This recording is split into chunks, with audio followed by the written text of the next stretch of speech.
It's an honor to be here with you all. I'm going to start off with a did you know? Did you know, over the last few minutes, 10 petabytes of digital data have been created globally? To put that in perspective, in the physical world, that's 200 million filing cabinets filled with text. Not binders full of text, but filing cabinets full of text. Big data is changing our world. There's truly a data revolution happening. And what I want to talk to you about is how you can use that to your advantage versus being this guy, getting crushed by it. So we're going to talk about three things. One, the scale at which technology is advancing and data is exploding. Two, how it's transforming companies and industries. And specifically some experiences that I've had in my journey with two big data consumer internet companies. And third, some specific actions you can take in your businesses right now to stay ahead of this and be on the cutting edge and lead the change. So first, scale. This just blows my mind every time I think about this. But the technology that powered this technological achievement, putting a man on the moon, Apollo 11, that's technology that was in that, the systems, the computer systems and all that are in today's toasters today. So, I mean, we live and breathe this, right? Moore's Law, the doubling of capacity every couple of years. But when you step back and think 1969 and where we are today, it's mind-boggling. You might have thought, a better example might have been the iPhone 5, right? It just came out, hot new gadget. But it's about 100,000 times more advanced. And if you go back to July of '69, this would have looked like alien technology. It's so much further along, like from a different planet. Put another way, one Google search query uses about as much computing as the entire Apollo program. So we live and breathe it, but you forget how fast it's all evolving. And it's also powering another big trend, which is big data. And you're hearing a lot about this. This is a buzzword out there. But what is it truly? So this is Oren Etzioni. He's a University of Washington computer science professor. He's also the founder of two companies I've been involved with, both Faircast and Decide.com. And here's how he describes what big data truly is. It's applying the tools of artificial intelligence, like machine learning, to vast new troves of data beyond that captured in standard databases. And I think the key here is two things. It's one, that we can process data like never before. But really what matters most is the insights derived from that data and how that can help make people's lives better, to quote T.A. McCann earlier. In terms of what are the drivers behind this, what's really accelerating this big data movement, one is social. So this is amazing. 500 terabytes of data are created every single day on Facebook. 300 million photos are uploaded, about 3 billion likes. Think about all that new data. This company didn't exist 10 years ago, right? I mean, think about all this new data coming into our world every single day. Then there's mobile. There's 5 billion mobile phones in existence. Think about all the data created from mobile phones. More people have mobile devices than have working electricity in our world. It's amazing what this means and how this is changing things. The cloud. The cloud is making it possible for companies that we're all working in to do things we never could have done at such a cheaper cost. So we can store and process data at a much lower cost than we could have just years ago. An example, with Faircast in 2005, we had a massive cost structure to manage all of the pricing data we use to predict airfares. Today, in the cloud, using Amazon EC2, we're able to do this at literally a fraction of the cost. So we're operating in much larger data sets at fraction of the cost. And so for us to get to break even and create an enduring company is much easier now with this technology. And the third factor driving this change is investment. There's been over $1 billion invested in big data startups over the last 4 quarters alone. $1 billion. It's really incredible. And the government has $200 million in funding that they've put into big data companies. So there's a lot of investment going into this sector. So these are factors driving big data. And just another point on scale. In the next 10 years, digital data alone is expected to grow by 44 times. So we're already so far along, but it's just the beginning, and it's just continuing to explode. This gets us to about 35 zettabytes in geek big data speak. And it's still, a zettabyte is 1,000 times smaller than the next indication of it. Anyone know what the largest big data classification is? It's not the Jedi Master. Yeah, that was right. It's a yottabyte. And a yottabyte is about, you could put about 1 million data centers in Rhode Island and Delaware with a yottabyte's worth of data. So it's just massive. So actually someone knew that. That's cool. All right, so the next piece is how this is transforming our companies. What does this mean to all of us in the room? And I want to talk about how it's impacting industries broadly, but also talk about my journey and a couple experiences I've had. So first is kind of how's our world different now than when the internet was born? If you think about the first generation of the web, it was about access to information. Think about how empowering it was, even in travel, to book your own airline ticket, to not have to go through a travel agent, to have access to all the flights and fares available on the web. That was massively empowering. And we forget about that, but it wasn't that long ago, right? Whether it's travel or health or shopping, how empowering that was to feel like we were in control of that. But if you fast forward now, with all that abundance of data and access, it's information overload. So it was novel and exciting, but now it's almost the opposite. It's overwhelming what we do with that. So with this data revolution, we believe the next generation is about insights from data. And you hear, Bing, the search engine, Google, the search engine, moving more and more, not talking about, 10 blue links or millions of options, but really narrowing down and providing knowledge and insight from search. So this is a trend that's happening across different sectors, and I think what's exciting about the internet today. Let's talk about some specific examples. One is healthcare. Some of you may have heard this. There was an earthquake in Haiti, and cholera was discovered first through social media channels, faster than the healthcare professionals could get to these remote areas. It was actually being tweeted out, and that was the discovery of where the biggest problems were. There are 250 million tweets happening every single day coming into the system. Another one is music. Today, companies are leveraging iTunes and Facebook and Twitter to extract information to help predict the next Lady Gaga, the next big star, the next big song. And that's a powerful thing happening. In sports, I love Moneyball, Blindside. I don't know if there's fans of these books and movies in the audience, but there's a whole revolution happening there, right? With sabermetrics and Bill James and a smarter way to think about who are the right draft picks. Oakland A's is a team that's always had a lower budget to spend on players, right, versus the New York Yankees and other top market teams. But they consistently outperform because they had a better way of measuring future performance of players. And politics. It's fascinating how politicians are able to use data to micro-target campaigns based on likely voters' most important interest and causes. So, for example, Barack Obama has 40 million Facebook fans and 30 million Twitter followers. And all of that data, they can extract information of micro-target campaigns to get voters. So those are some of the specific examples across different industries and how big data is changing the game. So now I want to share personal examples. I've been working in these two big data companies over the last 2 years, or excuse me, the last several years, 2 years with Decide.com.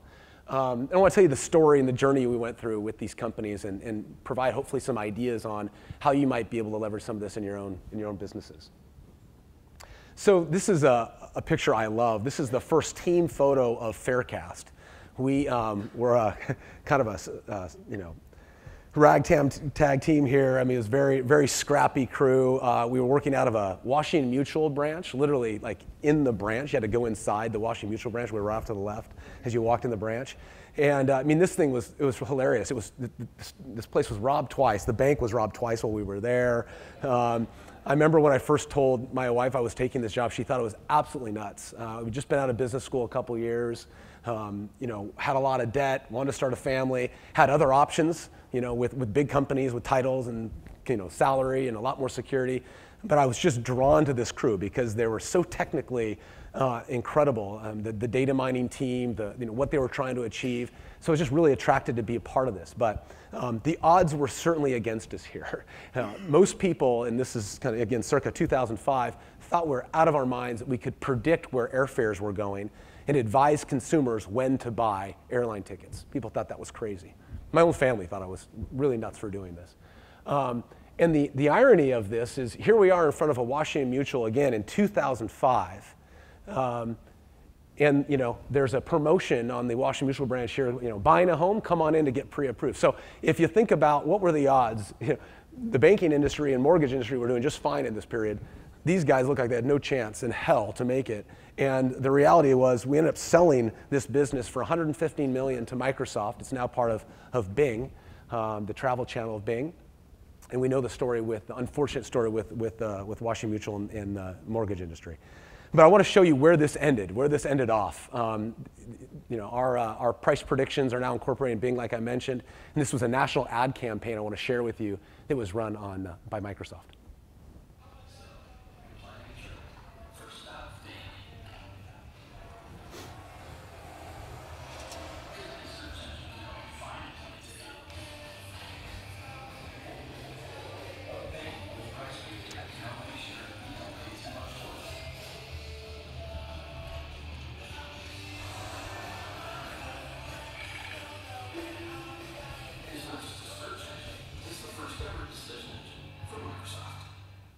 Cool. So that's kind of the ending, used by tens of millions of people today. We're all very proud of that. In terms of Decide, I want to transition and Decide. So this is the company I'm with now, and I want to share and put in context how we think about our business and how it relates to data. So if you think about the business around restaurant recommendations, you think of the go-to company for years and years was manual reviews from Zagat, until Yelp came along and really leveraged the power of the wisdom of crowds to provide better recommendations and scale those recommendations. And they've really leapfrogged Zagat in that way. We could also look at Frommer's and TripAdvisor, right? Frommer's was out there, manual reviews, a lot of overhead, a lot of cost to build this, and then you had TripAdvisor come in and do this at scale. We think about Decide in the same way as you think about Consumer Reports, right? So Consumer Reports is about providing objective, trustworthy information about what products to buy. And we're the next generation of Consumer Reports. So the way we operate, we don't take money from advertisers or retailers. We are completely unbiased and completely objective, but focused on using technology and big data to provide recommendations to customers versus manual reviews. So we're leveraging literally millions and millions of user reviews and expert reviews from across the web. So experts like CNET and Consumer Reports and others, user reviews from Amazon and Best Buy and others, and using all that data and stripping out the bias and getting the most trustworthy recommendation on what to buy. So that's what Decide is all about. And I'm going to provide another quick video just to give you a sense of our mission and what the business is doing. Today, consumers face information overload. Oh, sorry about that. Today, consumers face information overload. Most people are not aware of the fact that if you look at a product and then look at the price 2 days later, it could be different by as much as 10, 20%. We think it was price chaos. Vendors have been using increasingly sophisticated algorithms to figure what to offer you and how to price it. And we thought that consumers needed to fight back against that. At Decide.com, we're making it easy for you to make a decision. We predict what prices are going in specific products by analyzing billions of historical price observations for that product. We can also see a new version of that product coming out. The worst thing that you can do is buy an iPhone the month before the new one comes out. We're a Seattle startup obsessed with helping you shop smarter. The team here is simultaneously the smartest people I know and most empathetic. Think data scientists building secret weapons for shoppers. We use technology and predictions to make hard decisions simple. We're the Mythbusters of shopping. Price prediction is like weather prediction. You want to know where prices are going? You look at Decide.com. We are your shopping advocate, the person you can trust when you're out shopping for the products that you love. Come to our site and find out what's right on your buy. Decide is our generation's Consumer Reports, using data and technology to help customers make smarter purchase decisions. All right, so I want to just share with you specifically what we're doing and hoping to spark some ideas for you and your businesses on how you might leverage data as well. So again, we help customers know what to buy, and we talked about that, leveraging user review data. We also predict when to buy, so we're looking at all the historical price information for millions of products and building algorithms on top of all that pricing information to predict if price will go up and or down in the future to help people save money. And then the third thing we're doing is actually standing behind the prediction. So when we say now is a great time to buy for a consumer, we actually guarantee it. If the price drops, if we were wrong, we'll pay customers the difference. And this is if price drops from any retailer. You bought through Amazon, but Best Buy or Walmart or anyone drops the price over the next couple of weeks, we pay a consumer the difference. So in a sense, we're putting our money where our mouth is on the prediction. So that's how we're using data to really transform shopping and give customers a leg up against all the dynamics of happening in online shopping.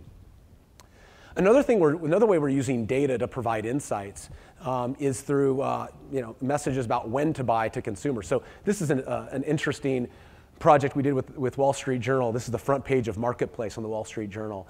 And they wanted to look at, is Black Friday for real or is it a myth? And the conclusion is it's a myth and you should sleep in on Black Friday. But to talk about the data we looked at the top 10 most popular holiday gift items, and we said if you would have tracked that over the last several years, when would have been the optimal point to have bought those gifts over the holiday season, based on data versus all the marketing ploys you hear out in the market.